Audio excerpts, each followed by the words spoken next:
আমার প্রথম কথা থাকবে, যারা মাননীয় সংসদ সদস্য নির্বাচিত হয়েছেন তারা আইন বানানো, আইন বোঝা, সংবিধান বিশ্লেষণ করা, রুলস অফ প্রসিডিউর সম্পর্কে জানা, পার্লামেন্টের রুলস অফ প্রসিডিউর সম্পর্কে বোঝা এবং একটা নান্দনিক আচরণ প্রকাশ করা, বিতর্কগুলো অত্যন্ত কনস্ট্রাকটিভ ওয়েতে করা, তত্ত্ব এবং তথ্য দিয়ে মানুষের সামনে উপস্থাপন করা। যেহেতু এগুলো লাইভ সম্প্রচার হবে, বাংলাদেশের মানুষ আনাচে কানাচে থাকে এগুলো দেখতে পাবে। সেই জন্য প্রত্যেককেই অত্যন্ত সতর্কতার সহিত ভূমিকা রাখতে হবে, যেন ভবিষ্যৎ জেনারেশন এই সংসদ সদস্যদের কথা, বার্তা, উত্তর, প্রশ্ন, এমনকি টিপ্পনী কাটা, জবাব দেওয়া, প্রশ্ন করার যে মার্জিত ভাব, উত্তর দেওয়ার যে বিনয়ী অ্যাটিচিউড, এগুলো দেখে এই দেশের মানুষ সংসদ যে কত গুরুত্বপূর্ণ বিষয়, কত ক্রিয়েটিভ আলোচনার কেন্দ্রবিন্দু, রাজনীতিতে সংসদের ভূমিকা যে কী পরিমাণ ইফেক্টিভ, এটি যেন এদেশের মানুষ দেখতে পারে। এই ধরনের আচরণ তারা করবেন, এই ধরনের জ্ঞান গরিমা তারা দেখাবেন, এই ধরনের চিন্তা চেতনায় সফিস্টিকেশন তারা দেখাবেন। এটাই হবে আমাদের জাতীয় জীবনের সবচাইতে গুরুত্বপূর্ণ মূল্যবোধ। এটা যদি তারা দেখাতে পারেন, তাহলে ভবিষ্যতে আমাদের দেশে নতুন প্রজন্মের মানুষরা রাজনীতিতে আগ্রহী হয়ে উঠবে। আর যদি তারা এটা দেখাতে না পারেন, তাহলে ভবিষ্যৎ প্রজন্মকে রাজনৈতিক কর্মকাণ্ডের প্রতি আকৃষ্ট করাটা কঠিন হয়ে দাঁড়াবে। এই সংসদে অনেক তরুণ, একদম অল্প বয়সী তরুণরাও এই সংসদে প্রতিনিধিত্ব হিসাবে নির্বাচিত হয়েছেন।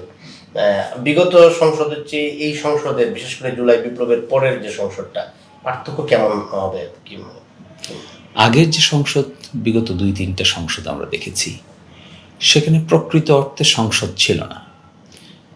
ওই সংসদে বিতর্ক, পক্ষে বিপক্ষে কথাবার্তা বলা, তীক্ষ্ণ খরদার যুক্তি উপস্থাপন করা, তত্ত্ব এবং তথ্যের ভিত্তিতে প্রতিপক্ষকে যুক্তি খণ্ডন করা, তার খুব বেশি নজির আমরা দেখতে পাই নাই। কারণ এগুলো একপেশে ছিল, খুব বেশি প্রতিদ্বন্দ্বিতা ছিল না, প্রতিযোগিতা ছিল না, পারফরমেন্সের জন্য প্রস্তুতি ছিল না। কিন্তু এইবারকার সংসদে আমার ধারণা একটা রিয়েল প্রতিদ্বন্দ্বিতা হবে, যেটা কনস্ট্রাকটিভ হবে, গঠনমূলক হবে।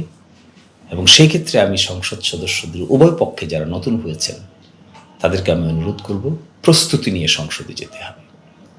আগে থেকে এজেন্ডা সংগ্রহ করতে হবে, কোন এজেন্ডায় কী বক্তব্য পেশ করবেন সেই জন্য তথ্য উপাত্ত জোগাড় করে মামলা করার মতো করে বইপত্র নিয়ে যেতে হবে। একটা কথা বললে তার সমর্থনে রেফারেন্স উপস্থাপন করতে হবে। যুক্তি খণ্ডন করতে গেলে কী ধরনের সাংবিধানিক শব্দ, পার্লামেন্টারি রুলস অফ প্রসিডিওর কর্তৃক অ্যাপ্রুভড যে সমস্ত শব্দ চয়ন, বাক্য চয়ন, এগুলো যদি করতে হবে, এগুলো করতে না পারলে নেগেটিভ ইম্প্যাক্ট হবে। অতীতের পার্লামেন্টের কথা মানুষ আবার স্মৃতিতে আনবে। এই জন্য দায়িত্ববোধটা অনেক বেশি। প্রস্তুতি ছাড়া ভালো সংসদ সদস্য হওয়া যায় না। সংসদ সদস্য হতে গেলে আইন কানুন, রাজনীতি, ইতিহাস, কনস্টিটিউশন সম্পর্কে সুনির্দিষ্ট ধারণা থাকতে হবে। তবেই একজন ব্যক্তি সত্যিকার অর্থে আইন প্রণেতা হয়ে উঠতে পারেন।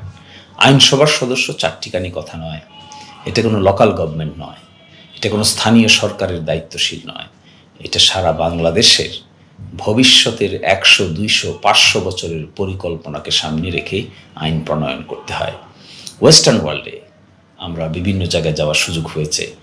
একজন সংসদ সদস্য দিনে 8 ঘন্টা 10 ঘন্টা লেখাপড়া করেন, তারা প্রস্তুতি নেন, খুঁটিনাটি বিশ্লেষণ করেন, তথ্য যাচাই করেন, যে আর্গুমেন্টটা তিনি উপস্থাপন করবেন এটি সারা জীবনের জন্য পার্লামেন্টে রেকর্ড হয়ে থাকবে, পার্লামেন্টের লাইব্রেরিতে থেকে যাবে, হার্ড কপি থাকবে, সফট কপি থাকবে। তো কার অবদান কী ছিল, এগুলো 50 বছর 100 বছর গবেষণা হবে। এই জন্য আমি এক্সপেক্ট করব আমাদের এই নবীন বন্ধুরা এমন করে নিজেকে প্রস্তুত করবেন, তারা যে নবীন এটা কেউ টের পাবে না, বরঞ্চ তারুণ্যের উচ্ছ্বাস আর জ্ঞানের মহিমা মিলে একটা উন্নততর চরিত্র জাতি দেখতে পাবে। এটাই জাতি গঠনের সবচেয়ে বড় হাতিয়ার হবে। Thank you.